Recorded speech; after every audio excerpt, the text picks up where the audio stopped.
Does time ever sneak up on you?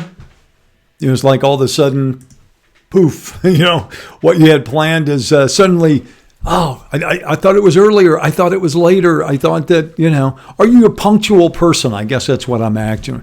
I'm trying to be here on the at-home updates, trying to start exactly at 9 o'clock, but I look at the clock and go, wait, I could do one more thing. I think I could get one more piece of video that I want to show. I could talk about one more thing, but we're ready to go. Hope you are too. We're going to start today with the idea of words. Some words to me are more important to others, and I assume that it's the same with you. Some words have very special meaning in your life. Everybody's may be different. For me, the word that always seems to pop up in the conversation, no matter what the topic is, perspective. Perspective. Having it, getting it, holding on to it, knowing. Do you know what perspective is? What the definition of perspective is? Well, let me just show you if I can this morning. It may take me a second to get it going here, but yeah, there it is. Perspective. What is perspective? What does it mean to you? Well, perspective to me means not meaning one. It's not necessarily, well, I guess it is, a mental view or prospect. But really what it means to me is probably more in number two. The interrelation in which a subject or its parts are mentally viewed. Or B, the capacity to view things in their true relations or relative importance. Now, we use perspective in a lot of ways. You can say, I need a better perspective on this. I need to see it from a better point of view. The artist will say, this is a very unique perspective. A very unique point of view. I see perspective as going back, and we're going to talk about this a little bit later today as well, the idea of old phrases and sayings that it's a shame we don't use them as much anymore. And perspective, that phrase for me probably comes back to the old one of walk a mile in somebody else's shoes. If you could just see it how I see it, it might change your whole perspective on things. So maybe it's that idea of bringing it with you wherever you go, that you have this perspective, that you're trying to figure out. I'll give you a good example. As a person who now has grown children and grandchildren, my perspective is much different than it was when I was a young adult. There's no ifs, ands, and buts about that. It is much different. I'm sitting here trying to think, good example. This morning, I'm hearing people talking about sending their kids back to school and making that decision. I don't have that perspective. I can only live through others. And I can only try to see it from their point of view, through their eyes, because my kids are grown. So I'm not having to make that tough decision. I'm not, a two-worker family that suddenly has, kids that are at home that need to be learning while you maybe have to go to work. I don't have that. But I'm trying to understand what it must be like to be in that position through various means, whether it's watching somebody else's comments, reading what somebody is saying, but again, also having empathy, compassion, understanding can come from where? Perspective, and having perspective.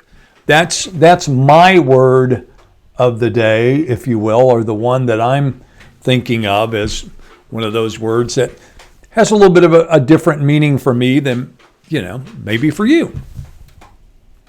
What is your word? Do you have a word that you seem to throw around a lot in your conversations? Let me know what it is this morning. I'd love to hear from you. Also coming up, we're going to talk about what's happening in the headlines, of course. We'll get you a look at some of the latest numbers, which are not particularly positive numbers. We're going to talk a little bit about old sayings. We're going to talk about what one college is doing that's very different than what some other colleges are doing as they get ready to go back to campus. But I want to get your thoughts on that. So that's all coming up as we continue with this edition of Dan's At Home Update.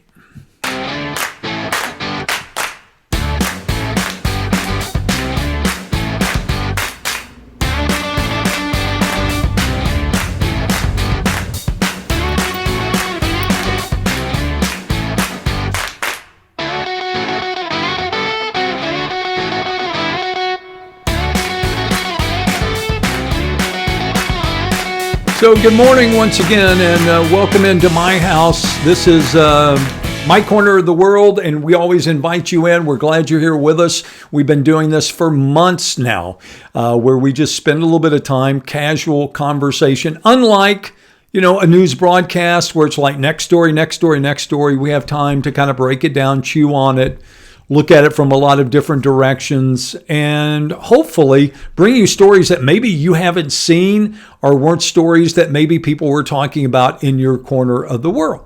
And we do that in a lot of different ways. So we'll get you an update on what's happening in the headlines. We'll give you some perspective this morning on those headlines. And of course, we always invite you to be part of our community here on Facebook.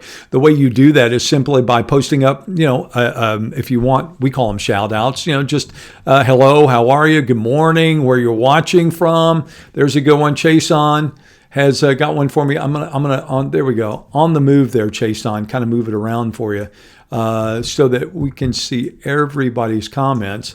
Since it's National Avocado Day, yes, you can.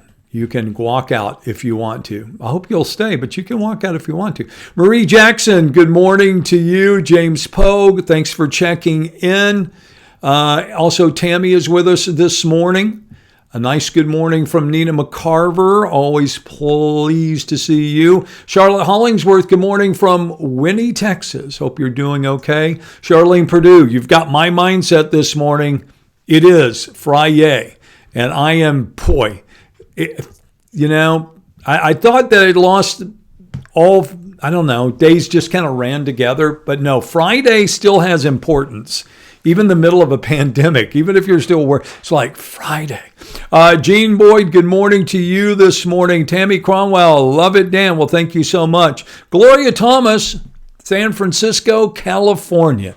Thanks, Gloria, for weighing in this morning. We have really been impressed and had a great time meeting and talking to people all over the country who have dropped by and joined us for the at-home update. Vanessa Hoffpower, good morning to you. Jacqueline Ford joins us from Port Arthur. And to me, you're a member of our community, whether you're in San Francisco, Illinois, where else have we? Puerto Rico, which this morning, I guess, is getting a lot of rain. Or if you're right here in Southeast Texas, it's all the same. Deborah, good morning over in the Woodlands. Hope your day is off to a good start. Don't forget, do me a favor this morning if you can, and just let us know that you're watching either by posting, and just saying good morning.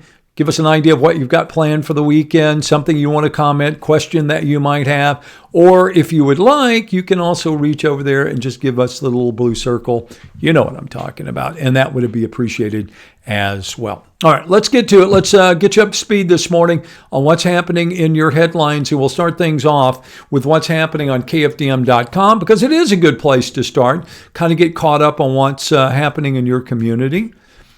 And we'll, although we have hurricanes to talk about, the good news is this is not something we're going to have to spend a whole lot of time on, because you see the track there is taking it off along the Atlantic coast. So you hate to see it, and I don't want it to be anybody's problem. And it looks really like Miami raking right up the east coast of Florida. If you're a weather junkie, which I am, I will watch this weekend just to see what it does, because I always had that feeling it could have been us. It could have been us going through this, and I want to, be there, see what's going on, have an idea of what's happening, how strong it is.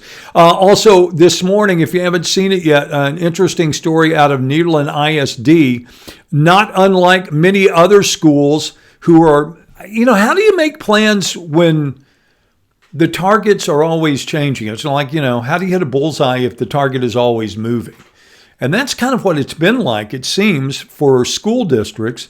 Every time they maybe get a plan of action or they get set what they want to do, then something changes, whether it's from the TEA or, from TSTA or from the AG's office.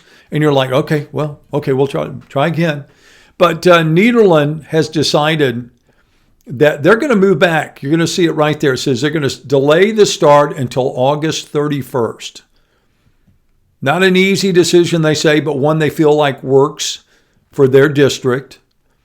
And think of all the things that have happened. We talked about perspective and trying to get an understanding. Imagine if you're an instructor. Imagine if you're an administrator and you're trying to come up with, how do we do this? How do we have both? That's, to me, it would be the hard part. You're going to have in-class instruction, but you're also going to have virtual or online instruction. It seems like a lot of weight being put on the shoulders of teachers. And not all of them are, technology advanced. That's the only phrase I can think of. This comes natural, because getting in front of a camera, setting it up, knowing where to look, what's going on, what you can put up. A lot of these teachers, no doubt, have the snap to do it. They can. But for a lot of them, they just haven't had the chance. They haven't ever had to do it before. So now all of a sudden, they have to teach and learn at the same time. But also parents are going to have to learn, okay, if you're going to opt for online learning, you have to accept everything that comes with us. And it leads us to another interesting story this morning on the KFDM website, which is about Port Arthur, right here, Port Arthur Elementary Schools entering into contracts. They're asking parents to make a contract with them. If your child is going to be learning from home, you have to promise to make the effort and not just go, okay, take care of it yourself. What they're saying is your child can't be late to school. Your child can't come to school in their pajamas. They have to be ready to learn as if they were going to class. There again is what I was saying earlier. I can't go there because it's not something I have to deal with. But I certainly can try to comprehend what parents must be going through, trying to make that decision and saying, okay, we're going to set learning times. We're going to have rules. We're not going to. Apparently, they had kids that were, joining the class online. They were eating breakfast, just bleary-eyed, still trying to get. I'll be interesting to see how this works. Just the whole logistics, mechanics of this online learning, if it's more than just a temporary stopgap. So that's another one. Also, while we're staying to the same thing, schools and pandemic, P&G, a Southeast Texas football tradition, going to a game at the reservation, sitting there with 12,000 or 11,999 other people getting into the game, is not going to happen this season. The school has made the decision that they're going to cut capacity of this stadium in half. So 50% of the typical Friday night crowd will be able to come through the gates. And they will, to some attempt, I guess, at social distancing.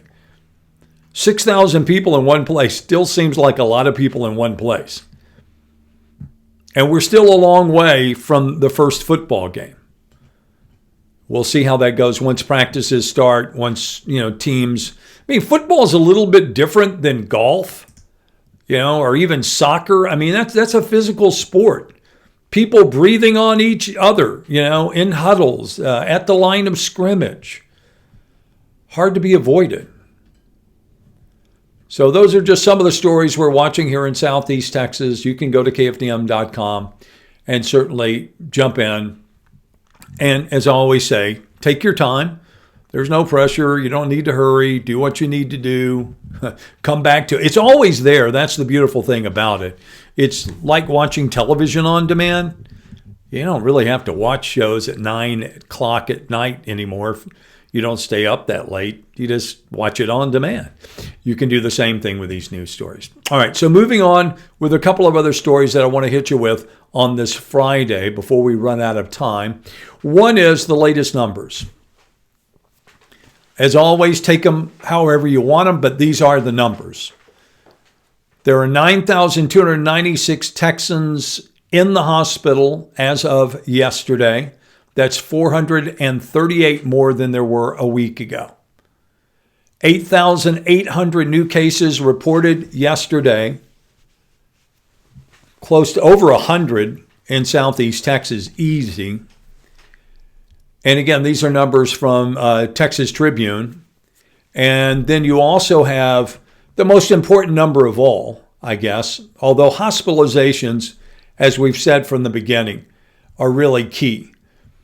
17.1% of the hospital beds are currently occupied by COVID-19 patients. You may say, well, that's not many. What's the big deal? No, but it's that almost 20% more than normal capacity that you would already have that is weighing on some of these systems. And you got to remember that 17% is the average. So you take places that aren't having a surge in cases, and then you have to average it out with those who are having huge spikes. Hidalgo County is mixed in with another county that maybe doesn't have any. So that's why it's 17%. And it may not sound like a much, but again, if you're in one of those places where they're shipping patients to other locations because they don't, then 17% is a lot. And then here are the deaths. We had 322 more deaths reported yesterday than the day before. And 1,122 more than a week ago. That has to be sobering whether you agree with the numbers or not, because every single one of those is somebody, aunt, uncle, mom, dad, sister, brother, to somebody. So it's significant to them. I read an interesting comment from a judge of Hardin County, Wayne McDaniel, said, I am no longer going to say that they had an underlying health condition. Because underlying or not, if they hadn't have gotten, sick from this, there's a good chance that they would have lived longer. And there's also the point that, whether it was an underlying condition or not, the feeling being that it was the coronavirus that did them in. So those are some numbers that you can go and break down on your own. We've been talking a whole lot about what schools are doing and trying to understand what parents are going through. How about this one from my alma mater, Baylor University, which I applaud them for doing this. Houston Chronicle story by Allison Medley, the byline. For 18,000 students at Baylor University, the latest test for entry is required. You want to go to Baylor University, you're going to have to take the test before you go back to school. Baylor University students must first test negative before they can return to campus for the fall semester. The move ultimately translates to 18,000 students being tested over the next 3 weeks. Not an easy job to do. Students must all complete the mandatory coronavirus test that will be mailed to their houses beginning next week. According to the Baylor email outlining the policy, students are expected to get results within 48 hours, which will be a whole lot better than majority of people seem to be getting when they go and have it someplace else. A requirement for the negative results before students return is a relatively new thing. Centers for Disease Control and Prevention requests for students to self-test before they return to camp.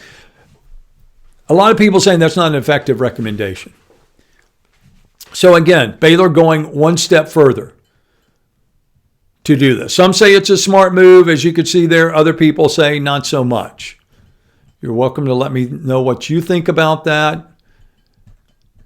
Maybe you can see a little bit better if I back it off just a hair like that. All right, so there you go. Again, that's at the Houston Chronicle. You can also go and read that one. A new survey is out. Some interesting findings. Headline in the USA Today, fewer Americans say they would resume daily activities as coronavirus cases increase. This is a survey. And there are different numbers from where we were a year ago and a month ago, and what people were saying, about what they would be willing to do. Let me scroll down for you. Look at this. 23% of Americans said in July they would go to a concert compared to 30% in June. In July, 34% of Americans said they would fly on an airplane. That number's down.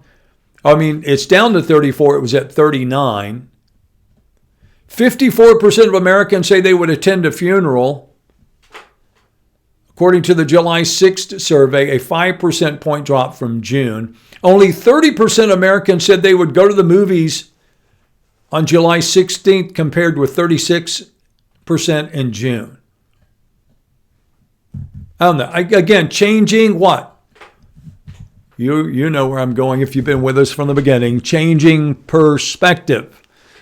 Because now we're looking at it with different eyes. Now we're looking at it and thinking, I'm not sure about that one. All right, and the last item of the day for you, because I don't want to keep you too long. It is a Friday. But I do want to give a shout out to Christina Dixon. Thanks for joining us this morning. Jane Gonzalez, good morning. Nina McCarver says, I love this, Dan. Being senior citizen alone, I have made some friends. Good, Nina. That's what we should be doing. We should be offering people a chance and a place, that they can reach out and make some friends. Man, it's a tough time. There are a lot of lonely people. There really are. There are a lot of people. And again, risk tolerance comes into play. How comfortable do you feel going out? Are you one of those people, I'm just going to stay in my closet and I'm not going to? Are you one of those people that's on the opposite end of the spectrum? There's nothing I don't want that I'm not going to do, and I may not do it with a mask on. And then there's every variant and gradient in between in our world today. Mindy Cummins says, good idea, go Bulldogs. She's talking about Nederland deciding to delay. Susan Guidry, good morning to you. Mary Wofford, good morning to you as well. All right, so I want to finish up. Every day we've been saying, let's finish up on something positive, something light, something easy. Let's don't end the day talking about death and destruction, famine, pestilence, all those great things that we can find in the good book. But instead, let's go back to an old adage. These are, when I was talking earlier, very first thing, if you missed it this morning, talking about perspective, it's a word that I like. It's a word I use a lot with my family, talking to people, because I think it's so important that we have good perspective on things and in life. And it comes from the old, walk a mile in my shoes. No, don't judge someone until you've walked a mile in their shoes. Great old saying, but the old sayings have disappeared. You don't hear people using them anymore because, they're old, right? They're old sayings. But here, I found this today and I thought it was great. This is on one of my favorite websites. It's Mental Floss. If you've never been to Mental Floss, it's a very good. Let's see if I go back one. I think I can get back to where I want to be. But Mental Floss is one of those websites that pushes you a little bit to understand things. Excuse me. It's not just the latest pop culture news. It's a little bit deeper than that. But go and see for yourself. Again, that's mentalfloss.com. But anyway, I love this one, and this is old itself. This is a 7-year-old story, but it still holds true. 10 old sayings we need to bring back. Now, see how many of these 10 sayings you even know, because many of them were unfamiliar to me. How about this one? Bed is the poor man's opera, an Italian proverb, meaning the man who can't afford expensive entertainment can still conduct the most passionate of orchestras in his own bed. How about this one? Children are certain cares, but uncertain comforts. Dates back to 1460. The meaning, you can bet you're going to have to change their diapers, but there's no guarantee they'll stick around to change yours. Very true. When cobwebs are plenty, kisses are scarce. I think that's pretty obvious, right? He who would pun would pick a pocket. Meaning, if you're such a low character that you would steal somebody else's, work, then you would stoop to do anything. How about this one? A friend to all is a friend to none. From 1623. If you like everybody, there's a pretty good chance that if you try to be friends with everybody, it ain't going to happen. How about garlic makes a man wink, drink, and stink? We hold this one to be self-evident. The gist from a lady's letter is in her postscript. I have no idea what that meant. None. There are some good ones in here. Bachelors' wives and maids' children are well taught. We are born, this is my favorite one of all of these 10. We are born crying, live complaining, and die disappointed. That you could take that right now and you can make a tattoo and put it on a lot of people. You just leave the we off. Just born crying, live complaining, die disappointed. And how about gluttony kills more than the sword? Yeah, overeating is it's certainly much more widespread today than it probably was in 1509. But people even knew in 1509, that it was a problem. Mental floss, that's where you can go. And again, 10 old sayings that we should bring back. I like that. All right. Again, we're going to take the weekend off, but we will look forward to seeing you back here when? Monday morning, 9 a.m. at our usual time. And of course, also on KFDM for all the shows, the noon show today. Dana will be back along with Tan Radford. They'll update the headlines. Then, of course, we'll also see at 5, 6, 5:30, 9, 10. We have a lot of shows. We have 9 hours of shows every day. And of course, also remind you too, there are other ways you can find us. We're on Facebook, of course, but if you want to follow me on Twitter individually, it's Morning TV Dan. And if you miss one of these and you just want to follow, if you want to see it on, maybe you're a YouTube person, maybe you know somebody who is, there you go. YouTube, it's Dan's at Home. And that, my friends, brings us to the end of another edition of our Dan's Update. And I thank you for your time. I appreciate the opportunity just to sit and spend time with you. And I hope that you have a great weekend planned, because you know what? It's all that's in front of you, as the man said, is all that's promised to you is the moment. So go out and enjoy it. Make the most of it. See if you can't do something for somebody else. And also spend some time gaining a little perspective. Got to work that in one more time before we go. Again, have a great weekend. Look forward to seeing you next week. And until then, be safe.